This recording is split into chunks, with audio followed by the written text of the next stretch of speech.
Welcome back to my YouTube channel. For today's video, I will make a Bratz doll inspired makeup look.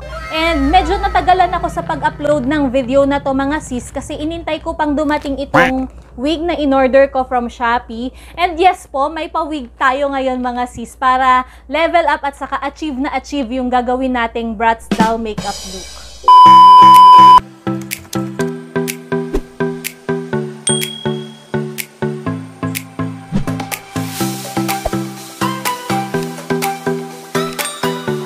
Ito siya mga sis, oh. Pakita ko siya sa inyo.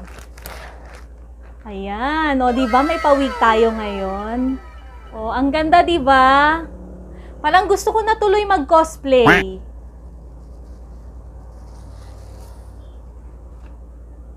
May pawig na ganap tayo ngayon.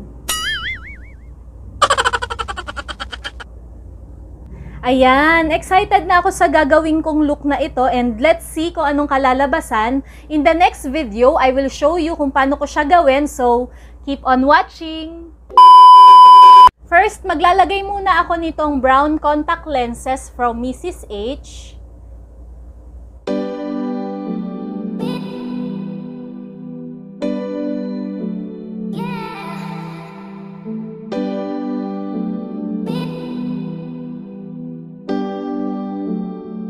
Next, gagamit naman ako nitong Nivea Micellar Water to clean my face.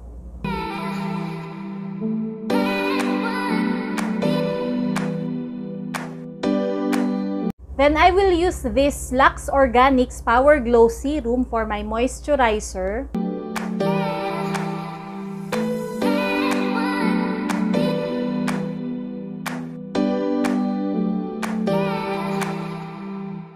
Ngayon naman, maglalagay ako ng primer using this Quick FX No Shine Mattifier.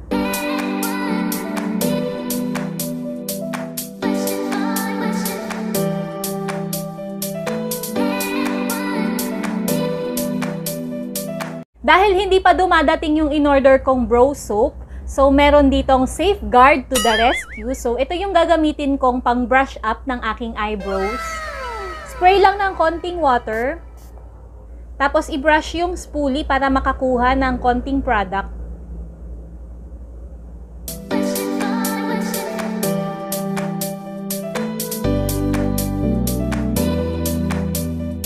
Next, maglalagay naman ako ng foundation and ang gamit ko is itong LA Girl Pro Matte. So lately, nagugustuhan ko siyang gamitin kasi ang matte talaga ng finish niya at saka full coverage siya mga sis. So, ganito lang kadami. And then, gagamit ako ng flat brush. I know you told your friend you're not okay. And tell me what's wrong, why you never said you felt that way. Guess you're trying to stay strong and fake a smile until I look away. But it might be too long, it hurts to watch your blue eyes fade to gray. You fade away.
what's wrong and why you never said you felt that way. And guess you're trying to stay strong and fake a smile until I look away. But I've known you too long, it hurts to watch your blue eyes fade to gray.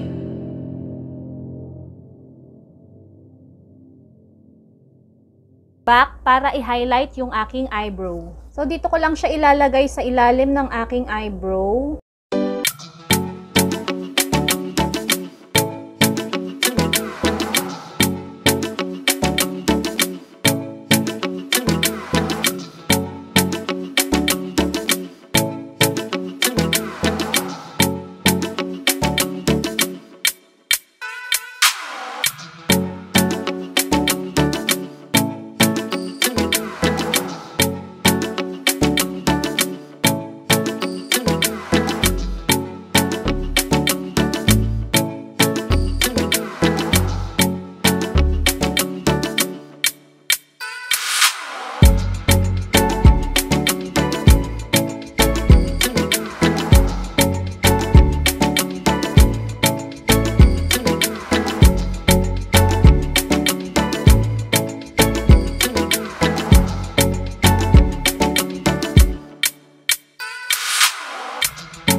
blush on and this is from MAC in the shade Peaches.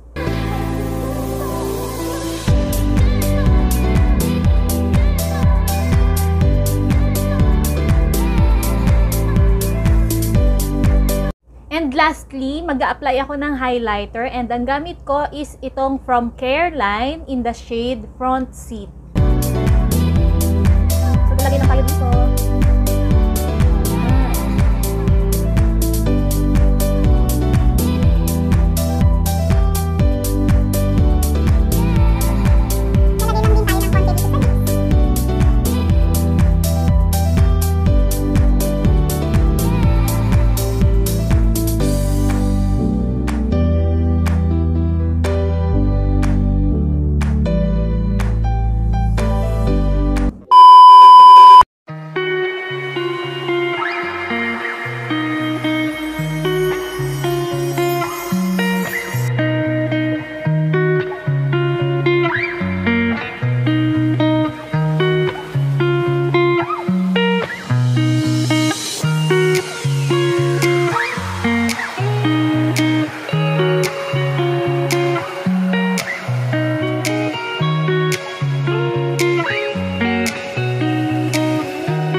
So that's it for my Bratz doll inspired makeup look. Sana nagustuhan nyo ang video na to. Comment down below kung meron kayong gustong ipagawang look or ipa-review na product sa akin. At kung bago ka sa channel ko, please don't forget to like, subscribe, and hit the notification bell down below para updated ka sa mga susunod kong upload. Thank you for watching! Bye!